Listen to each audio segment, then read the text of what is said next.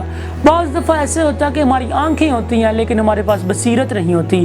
ایک مشہور واقعہ کہ ایک مکھی تھی، وہ کیا کرتی، اس کی بڑی خوبصورت پر تھے۔ ایک دانشور یہ بتاتا ہے کہ وہ مکھی بڑے خوبصورت پر رکھنے کے باوجود جا کر گند پر بیٹھتی ہے، اور وہاں پر وہ فقرہ بولتا ہے کہ کیا فائدہ اتنی خوبصورتی ہونے کا، بیٹھتی وہاں پر ہے۔ اس لیے میں آپ کو کہنا چاہوں گا آنکھوں میں بصیرت ہونا یہ الگ بات ہے، زندگی میں اور دل میں بصیرت ہونا یہ الگ بات ہے۔ بعض دفعہ ہماری آنکھیں تو بصیرت سے بھری ہوتی ہیں لیکن ہماری زندگیوں میں بصیرت نہیں ہوتی، ہماری زندگیوں میں رویا نہیں ہوتی، اور اس لیے خدا یسوع مسیح نے کہا تھا کہ میں زندگی کا نور ہوں، اور جو کچھ میری راہوں پر چلے گا، میری پیروی کرے گا، وہ ہمیشہ نور میں چلے گا، کیونکہ خدا یسوع مسیح کہتے ہیں کہ دنیا کا نور میں ہوں۔ خدا یسوع مسیح نے کہا دنیا کا نور میں ہوں، جو میری پیروی میں چلے گا وہ اندھیرے میں نہ چلے گا، وہ کیونکہ وہ زندگی کے نور میں چلے گا، کیونکہ خدا یسوع مسیح ہی زندگی کا نور ہے، کیونکہ خدا یسوع مسیح ہی لائٹ ہے۔ اگر آپ اس کی لائٹ لینا چاہتے ہیں تو آج آپ کے لیے گڈ نیوز ہے، آپ اس اندھے کی طرح کہہ سکتے ہیں کہ خدا یسوع مسیح جی میں آپ پر ایمان لاتا ہوں، اور خدا یسوع مسیح آپ کی آنکھیں کھولنے کی قدرت رکھتا ہے۔ بعض دفعہ ہماری زندگیوں میں بصیرت نہیں ہوتی، بعض دفعہ ہماری زندگیوں میں مقصد نہیں ہوتا، بعض دفعہ ہماری زندگیوں میں کچھ کرنے کے لیے نہیں ہوتا، تب ہم اندھے ہو جاتے ہیں کلیسیا۔ جب ہماری زندگیوں میں، ہمارے دلوں میں، ہماری کرداروں میں ویژن ہوگا، ڈریم ہوں گے، تو ہم بلائنڈ لیس ہو جائیں گے۔ A nation without vision is a blind. So all of you, میں آپ کو انکریج کرنا چاہوں گا کلیسیا، آپ اس چیز کو سیکھیں کہ اس اندھے کی طرح کہنا شروع کریں کہ میں خدا یسوع مسیح پر ایمان لاتا ہوں۔ اور جب اندھے نے شفا پا لی تو لوگ بڑے حیران ہو گئے، معاشرہ بڑا حیران ہوگا، یہودی اور اس وقت کے عالم، مفکرین اور مذہبی لوگ اس پر تنقید کرنے لگے کہ یہ کس طرح ہو سکتا ہے کہ ایک جنم کا اندھا دیکھ رہا ہے۔ وہ کبھی اس کے ماں باپ سے پوچھیں، کبھی رشتہ داروں سے پوچھے، کبھی اس سے پوچھے، کبھی کسی سے پوچھے کہ یہ کس طرح ہو سکتا ہے کہ جنم کا اندھا دیکھ رہا ہے۔ اور میں آپ کو بتانا چاہتا ہوں کہ کس طرح ایک جنم کے اندھے نے دیکھا۔ میں آپ کے لیے ایک گڈ نیوز لے کر آیا ہوں۔ جب سب نے کہا کبھی کچھ، کبھی کچھ، کبھی کسی نے کچھ کہ یہ دیکھتا ہے، یہ کیا ہے، تب یہودیوں کو اس اندھے نے بڑا خوبصورت جواب دیا جو بینا ہو چکا تھا۔ وہ ایک ان پڑھ اور ایک عام سا شخص، وہ کہتا ہے بائبل مقدس میں یوحنا رسول کا لکھا گیا انجیلی بیان 9 باب اور اس کی 25 آیت میں لکھا ہے، ایک بات جانتا ہوں کہ میں اندھا تھا اب بینا ہوں، but one thing I do now, that though I was blind, now I see۔ وہ کہتا ہے کہ آپ جو مرضی کچھ کہیں، میں ایک بات جانتا ہوں کہ میں پہلے اندھا تھا اب دیکھتا ہوں۔ آج اگر آپ بینا ہونا چاہتے ہیں تو آپ اس کو زندگی میں شخصی نجات دہندہ قبول کریں اور لوگوں کو یہ پیغام دیں کہ میں ایک بات جانتا ہوں، پہلے میں اندھا تھا اب دیکھتا ہوں۔